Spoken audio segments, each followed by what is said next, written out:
Misis ni Chito Miranda na si Neri, Naig Miranda inaresto ng mga pulis at tinagurian pang most wanted.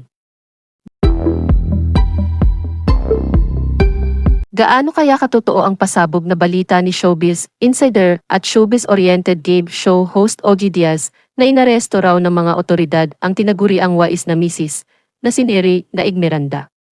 Sa latest showbiz vlog ni OG na mapapanood sa OG Diaz Showbiz Update, Linggo ng gabi, Nobyembre 24, may nagpadala raw sa kanya ng impormasyong si Neri nga raw ay dinakip umano ng mga pulis mula sa Pasay City Sabado, Nobyembre 23, dahil daw sa kasong paglabag sa Republic Act RA 8799 Section 28 o may titulong Registration of Brokers, Dealers, Salesmen and Associated Persons ng Security of Exchange Commission o SEC.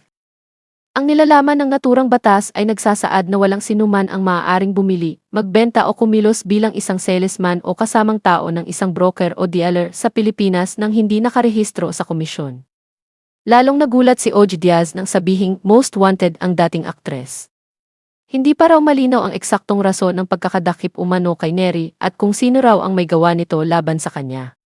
Sinabi pa ng source ni OG na maaring may hindi nakasundo sa negosyo si Neri dahilan para diretsa na siyang kasuhan. Ayon sa pahayag ni OG Diaz, may nagpasa lang ng impormasyon na ito sa amin na last November 23 ay inaresto ng Pasay City Police sa kasong paglabag sa Section 28 of the SE 8799 o ang tinatawag na the Securities and Regulations Code ng Securities and Exchange Commission ang aktres at tinaguriang wais na misis na si Neri, Naig Miranda.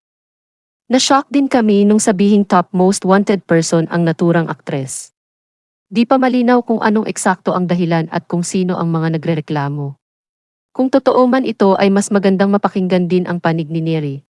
Sana ay mapakinggan natin ang bersyon ni Neri at ng mga nagreklamo sa kanya. Sa ngayon ay wala pang inilalabas na pahayag si Neri na igmaging ang kanyang mister na si Chito Miranda. Si Neri, Naig Miranda o Neriza Garcia Presni di Naig Miranda sa tunay na buhay ay isang aktres na unang nakilala nang mapasali siya sa reality show ng ABS-CBN na Star Circle Quest. Tinanghal siyang 6 runner-up sa naturang talent search. Taong 2014 nang ikasal sila ng bokalista ng bandang parokya ni Edgar na si Chito Miranda.